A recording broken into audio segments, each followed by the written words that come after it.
রমজান মাসে 5 ধরনের ব্যক্তি আছে এমন যারা রোজা রাখবে ঠিকই, তবে তাদের রোজার কোনো দাম থাকবে না, মূল্য থাকবে না।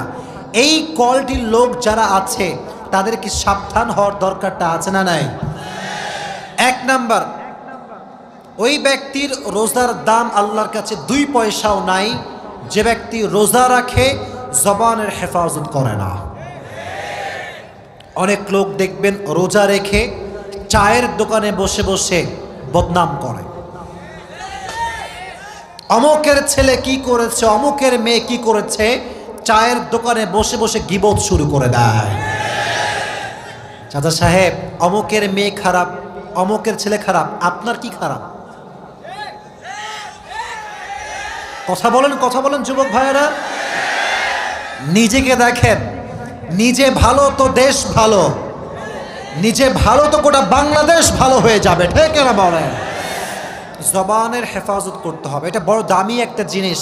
মনে রাখবা যুবক ভাইয়েরা, জবানের ছোট্ট একটা কথার দ্বারা পুরো সমাজটা ভেঙে চুরে চূর্ণ বিচূর্ণ হয়ে যায়, আর জবানের ছোট্ট একটা কথার দ্বারা পুরো সমাজটা আবার জোড়া লেগে যায়। এটা হচ্ছে মুখের খেলা। মুখের কথা সবচাইতে বড় দামি কথা, আর যার মুখের কথা মিষ্টি সবাই তাকে কলিজার ভেতর থেকেই ভালোবাসতে শুরু করে দেয়, ঠিক না প্রিয় ভাইয়েরা? এজন্য 1 নাম্বার, জবানের হেফাজত করতে হবে। 2 নাম্বার, যদি আপনারা সবাই রমজান মাসে আল্লাহ তাআলার কাছে রোজাকে কবুল করাতে চান, কানকে হেফাজত করতে হবে। অনেক যুবক আছে দেখবেন রমজান মাস আসে ঠিকই, কিন্তু কানে হেডফোন লাগিয়ে গান শুরু করে দেয়। রাত 2টা 3টা পর্যন্ত হিন্দি গান, বাংলা গান শোনে। তুমি যেই গান দিয়ে হারাম কাজ করছো, যে কান দিয়ে হারাম গান শুনছো, মাথায় রেখো রোজা রেখে যে ব্যক্তি হারাম গান শোনে তার রোজার কোনো মূল্য আল্লাহর কাছে নয়। অনেক মেয়েরাও আজকাল গান শোনে, বেশি বেশি তারা হিন্দি গান শোনে। অনেক মেয়ে এরকম আছে না নাই? প্রচুর পরিমাণে মেয়েরা হিন্দি বাংলা গান শোনে, ইভেন পুরো বছরও শোনে, রমজান মাসেও ছাড় দিতে চায় না। মনে রাখবেন, গান যে শোনে, এই গান আল গিনা ওয়া ইউমবিতুন নিফাক ফিল কলব, গানটা মানুষের অন্তরে নেফাক তৈরি করে। আর যে গান শোনে রমজান মাসে রোজা রেখে, তার কানের রোজাটা নষ্ট হয়ে যায়, ঠিক না বল?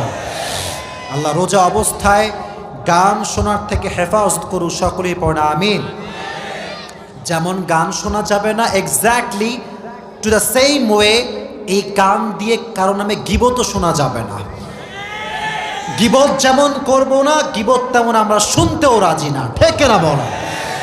2 নাম্বার, তার কোনো রোজার দাম নাই যে রোজা রেখে গান শুনে কান দিয়ে। 3 নাম্বার, তার রোজার কোনো দাম আল্লাহর কাছে নেই যে রোজা রাখে ঠিকই বাট চোখ দিয়ে অশ্লীল ভিডিও দেখে, পর্নোগ্রাফি দেখে, রাস্তাঘাটে মেয়েদের দিকে চোখ তুলে তুলে তাকায়। চোখের হেফাজত করবে না যে, তার রোজার দাম আল্লাহর কাছে 1 পয়সাও হতে পারে। কুল লিল মুমিনিনা ইয়াগুযু মিন আবসারিহিম ওয়া ইয়াহফাযু ফুরুজাহুম। আল্লাহ রাব্বুল আলামিন বলছেন, হে নবী, আপনি আপনার উম্মতদেরকে বলে দেন, হে মুমিনরা, যখন তোমরা কোনো গায়রে মাহরাম নারীর দিকে চোখ উঠে যাবে, লোয়ার ইউর গেজ, চোখটা নামায় দাও, আর সকলেই পড়বা আস্তাগফিরুল্লাহ। এই চোখটা হেফাজত সবাই করবেন তো ইনশাআল্লাহ? রমজান মাসে যুবক ভাইদের সবচেয়ে বড় প্রবলেম, মেয়েদের সবচেয়ে বড় প্রবলেম কি?